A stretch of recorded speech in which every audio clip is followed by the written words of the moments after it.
Carlos aprendeu com a vida que as coisas não caem do céu. Pois foi neste cenário que a vida também o ensinou. Para toda regra, tem lá uma exceção.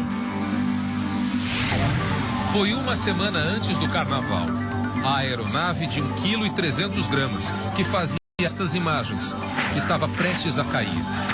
No eixo dela havia muita gente.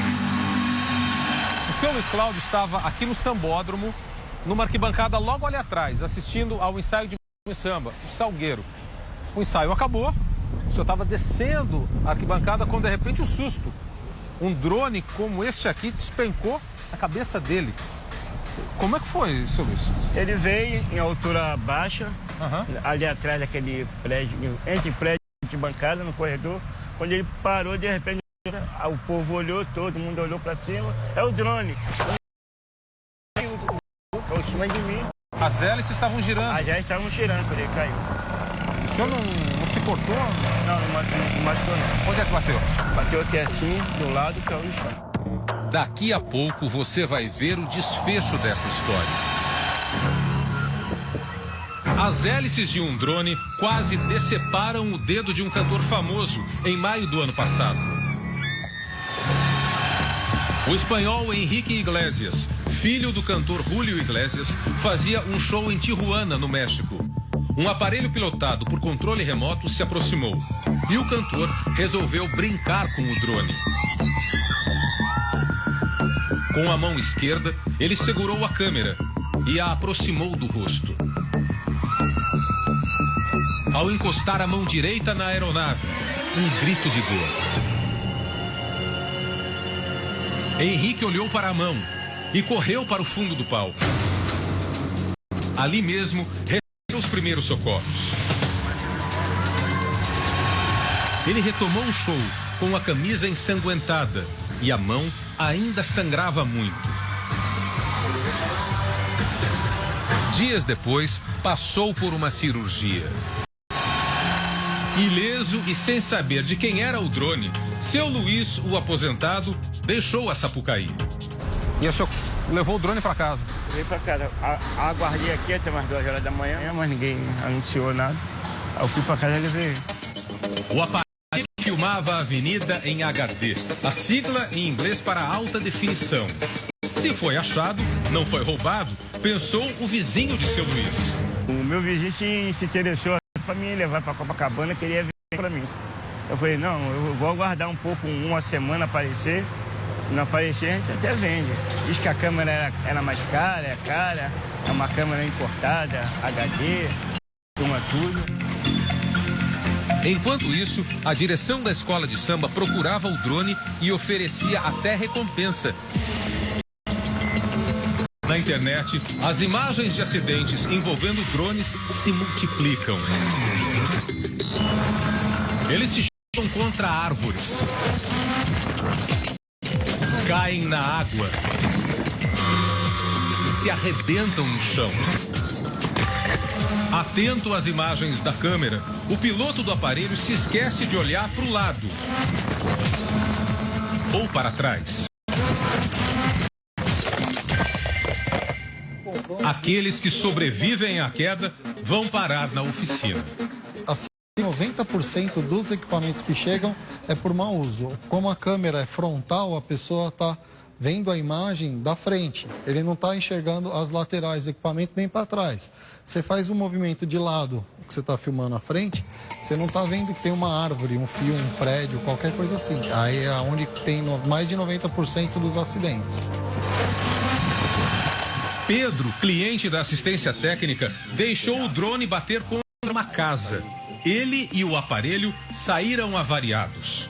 Tava voando ele, aí eu, num descuido assim, eu bati ele num telhado.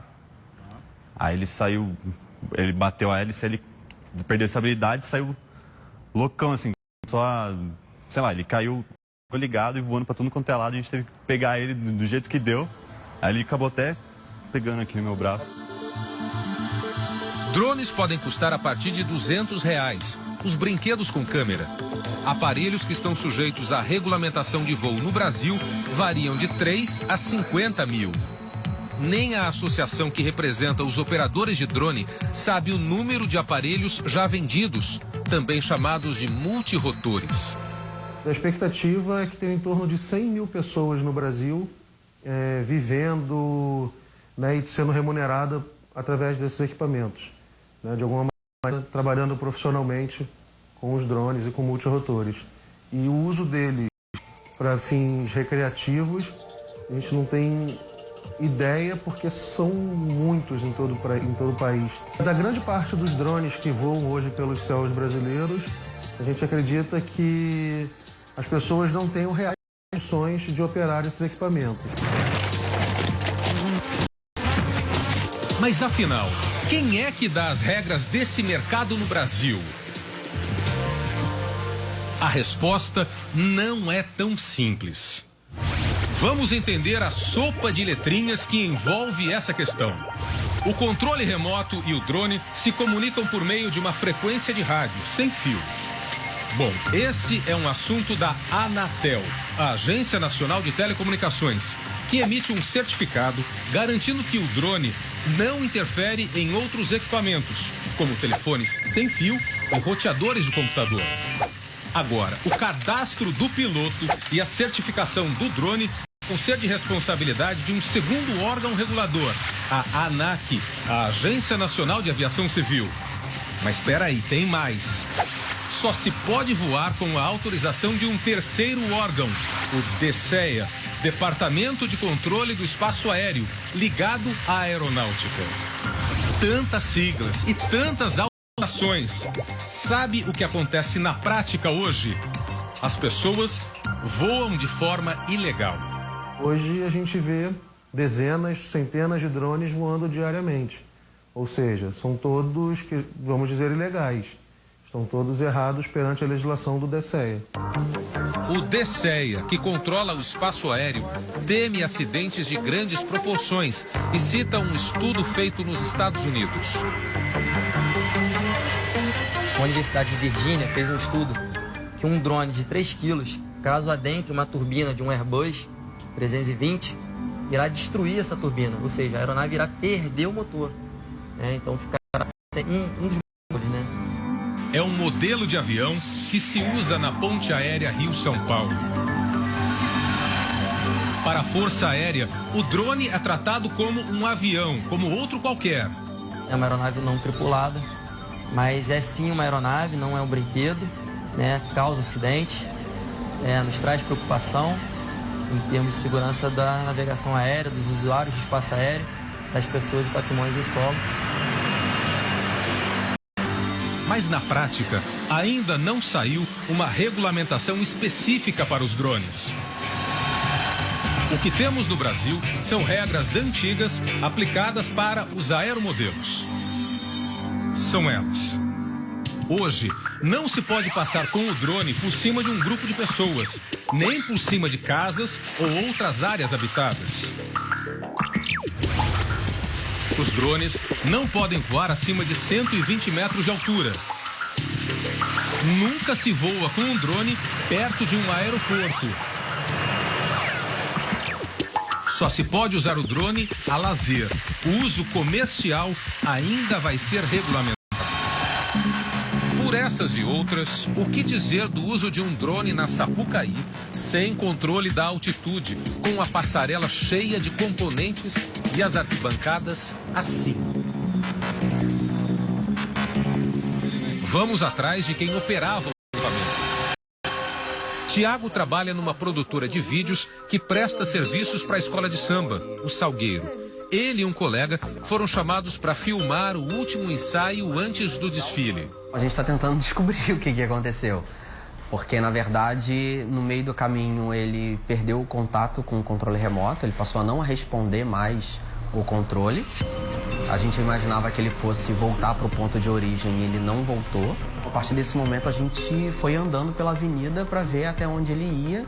E em um determinado momento ele sobrevoou a arquibancada e aí a gente perdeu o contato visual com ele. Então, além do contato do controle remoto, a gente perdeu o contato visual também. Tiago diz que antes de sobrevoar a avenida, tentou uma autorização. cada um fala uma coisa, você procura um órgão, você vai para outro, te pede uma lista de documentos que você às vezes não sabe nem que existia aquilo. E aí a gente acabou indo pro risco. Mas sabendo que era ilegal. Olha, pra ser sincero, eu não sabia até que ponto, e até hoje eu não sei até que ponto é o legal e o ilegal. Se eu tivesse 100% de certeza que era ilegal, eu não teria feito. A gente supõe que seja um risco alto pela concentração de pessoas e por ser um equipamento eletrônico e que pode ter falhas. A máquina falha. Em breve, esse tipo sobre multidões pode até ser autorizado. É o que prevê a nova regulamentação da Agência de Aviação Civil. Conheça algumas regras que devem entrar em vigor nos próximos meses. Os drones poderão passar sobre grupos de pessoas, desde que elas autorizem por escrito. Se não houver uma autorização, o piloto tem que desviar, passando a pelo menos 30 metros de distância do grupo. Dentro da cidade, o limite de altitude para os voos cai de 120 para 60 metros. O piloto terá que ter um seguro obrigatório que cubra danos a terceiros, o que hoje não existe. E antes de voar, será preciso um cadastro na Agência de Aviação Civil e a autorização do DSEA, que controla o nosso espaço aéreo. O pedido no mínimo 48 horas úteis para ser analisado. Mas e se for uma situação de emergência, o que fazer?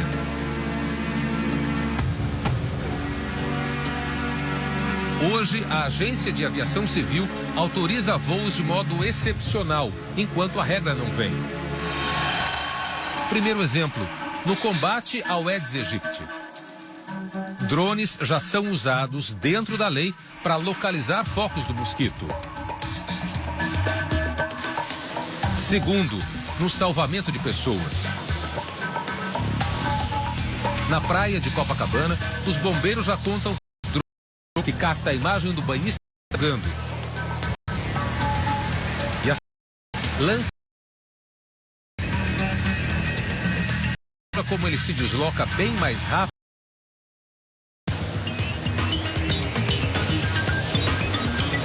Desde novembro, 3 pessoas foram salvas pelo drone. Uma tecnologia a serviço do bem, mas também do mal. Na quarta-feira, a polícia prendeu uma quadrilha que usava drones para planejar ataques a condomínios de luxo. 5 pessoas foram presas na Grande São Paulo e no interior do estado. Os bandidos mapeavam a área antes de cometer assaltos e até arrastões. Ainda que o operador do equipamento seja uma pessoa com a melhor das intenções, que mal ela pode fazer num evento de interesse do mundo inteiro? Não, dessa vez não falamos de carnaval, mas de Olimpíadas. Daí a necessidade de arrumar a casa o quanto antes e de se aprovar a regulamentação dos drones até o início dos Jogos. Do jeito que está, podemos assegurar o bem-estar do público e dos atletas? Sobre a história do drone que despencou na Sapucaí, um final feliz. A campanha da escola de samba para recuperar o aparelho funcionou. Seu Luiz Carlos devolveu o equipamento em cerimônia na quadra da escola. Ele salvou um equipamento que tem um valor comercial. As imagens que não tem preço, né? Então a gente, na verdade, é grato a ele por ter, por ele ter devolvido, né? Depois do episódio, o motorista aposentado ganhou apelido e recompensa. Eu até para consertar um carro velho lá que eu tinha, botei ele para funcionar de novo. 3 mil? 3 mil. Eu sou conhecido como o homem do drone na rua lá. Todo mundo me chama como sou o caçador de drone. Um diz que eu que dei teco no drone, joguei tiradeira para ele cair, pisquei, inventa um bocado de história, né, de engraçado, mas isso aí faz parte aí. Dos males, o susto, que nos sirva de lição, a história de um pequeno drone perdido na Sapucaí.